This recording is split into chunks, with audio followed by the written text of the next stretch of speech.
Our European adventure began on Saturday, November 3rd, 2007, with Mom arriving by private plane at Lantana Airport.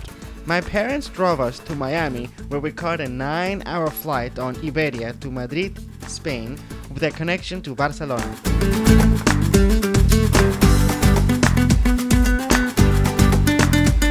After checking into our Marriott hotel, we took a cab to one of Barcelona's most popular attractions, Park Güell, designed by famous architect Antonio Gaudi.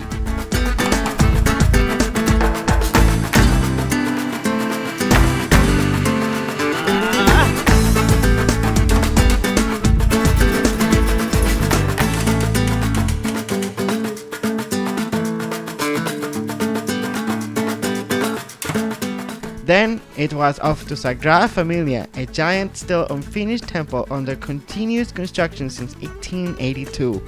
We wrapped up the day by wandering the streets of Barcelona for several hours before returning to our hotel exhausted and hungry.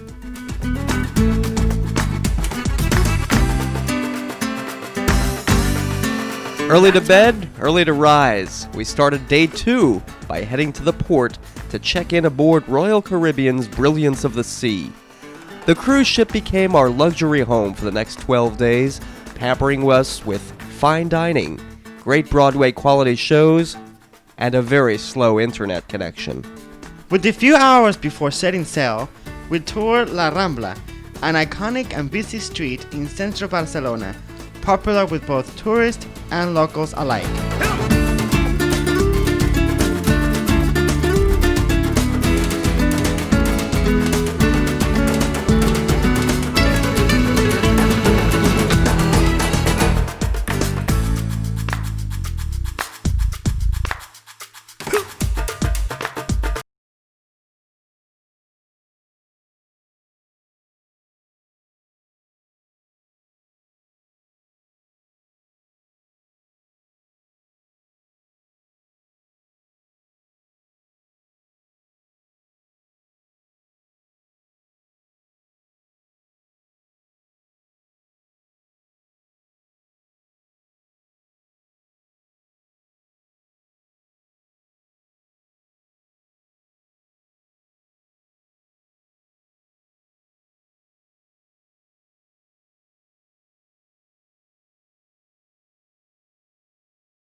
Mamma mia, it's early! Day 3 and we made it to Italy! Driving from the port of city of Livorno, we arrived in the Renaissance city of Florence to stroll along the Piazza del Duomo and visit Santa Croce, a Gothic church which contains the tombs and monuments of many famous Florentines, among them Galileo, Michelangelo, and Machiavelli.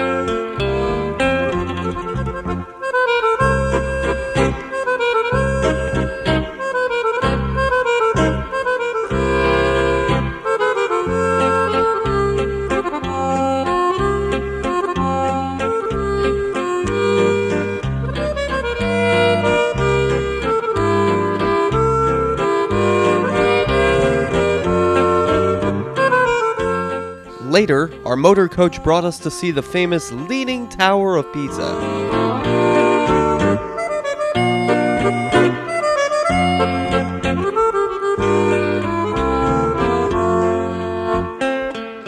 And all the tourists playing balancing acts, including Rudy.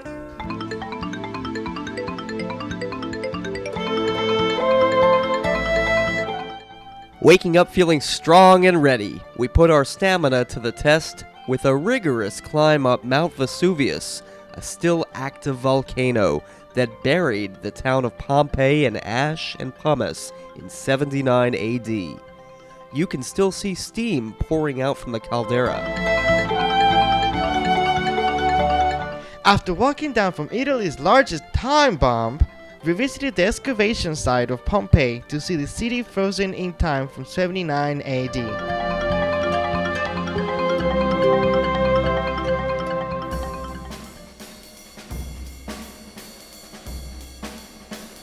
Our well-needed day of rest finally arrived.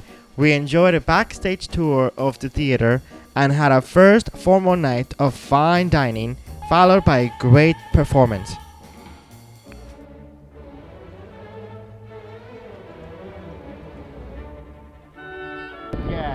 The next morning, our ship sailed into Venice. As we sailed past romantic sights, while great opera music played on deck. Venice was a world power from the 12th to 14th centuries. The most common mode of transportation in Venice is by boat, and we experienced our first gondola ride through its canals and waterways. When the moon hits your eye like a big pizza pie, that's amore. When the world seems to shine like you've had... After this charming experience, we took a charter boat to the island of Murano, where we learned the process of creating spectacular glassworks. That evening, a live performance in the Centrum got Rudy into the act by playing a jealous lover in an Italian soap opera. But he's far too lovable to cause any problems, of course.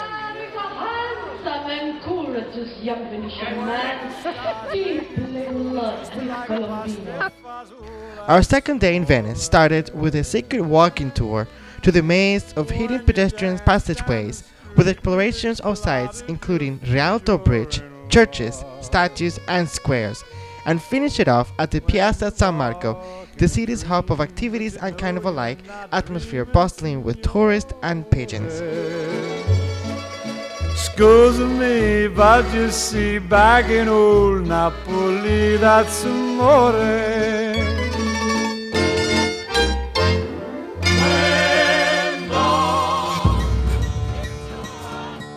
Dubrovnik, Croatia. Our adventurous day in this 800-year-old city could arguably be the highlight of our trip. Straying from the pack of tourists, we took a small 25-person excursion in a convoy of 6 off-road jeeps, with Rudy at the wheel. Konavel is a region famous for its natural beauties, and our tour started with the climb up the mount of Vegido with a wonderful view over Dubrovnik Riviera, then through the muddy valley of the river Luta.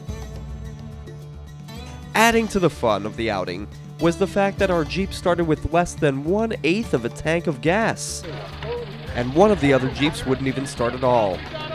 Ripped seatbelts, busted headlights, and missing switches made us wonder if the car was actually used in the 1991 Yugoslavian Civil War.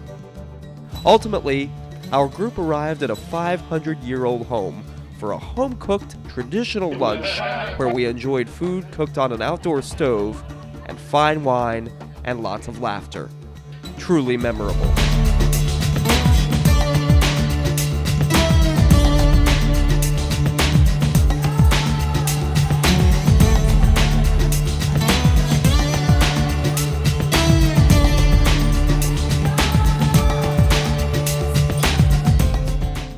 One week into our cruise, and we took another relaxing break as we spent the day at sea.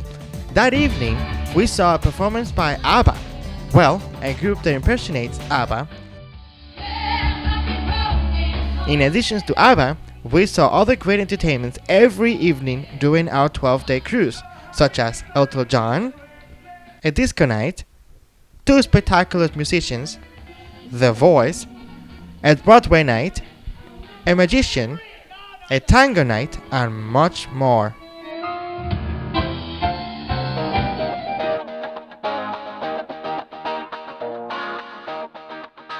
Arriving at the farthest south point of Greece, we could see the city of Fira, which looked like a snow-covered mountain.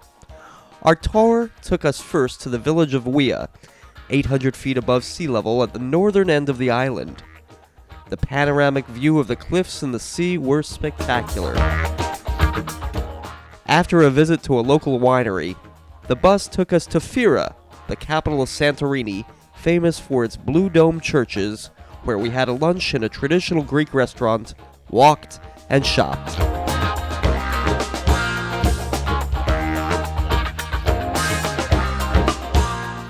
The cable car was the cleanest and fastest way to the bottom, but listening to Kevin scream all the way made me think that the donkey ride would have been quieter, but no one would have sit near us at dinner.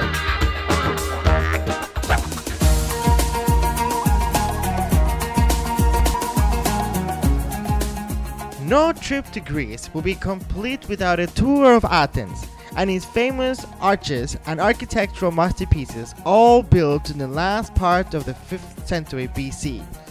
So much to see and so little time, we marveled at the magnificence of the Acropolis, the Parthenons, and the Erechtheum.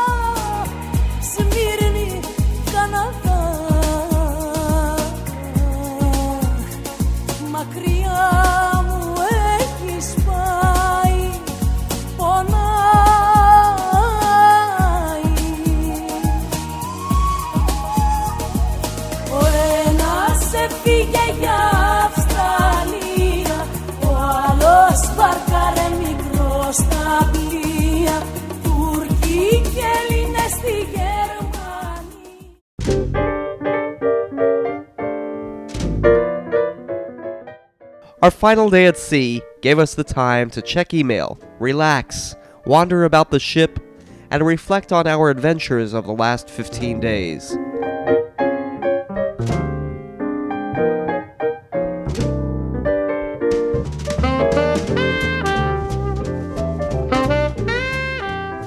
The weather had been near perfect.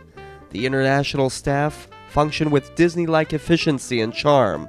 Our waiters, Saudi and Jana, our stateroom attendants, Charles, always seemed happy to see us and went to great lengths to make us feel very special. We look forward to dinner with our table mate, 50-month-old Connor, a delightful scene stealer who brought along his parents Jamie and Carrie, and the senior member of our table, Francis and Cliff from Illinois, who were upbeat and interested in hearing about everyone's touring experience. Timing was perfect too, with activities well paced and abundant. Eager to get off the ship, we cleared our stateroom by 8 a.m. and gathered our luggage to load on the tour bus to Rome. We learned that much the same way that Rome wasn't built in a day, you can't see this magnificent city in 6 hours. Still, we got a sampling of the city by visiting St. Peter's Basilica and the Colosseum.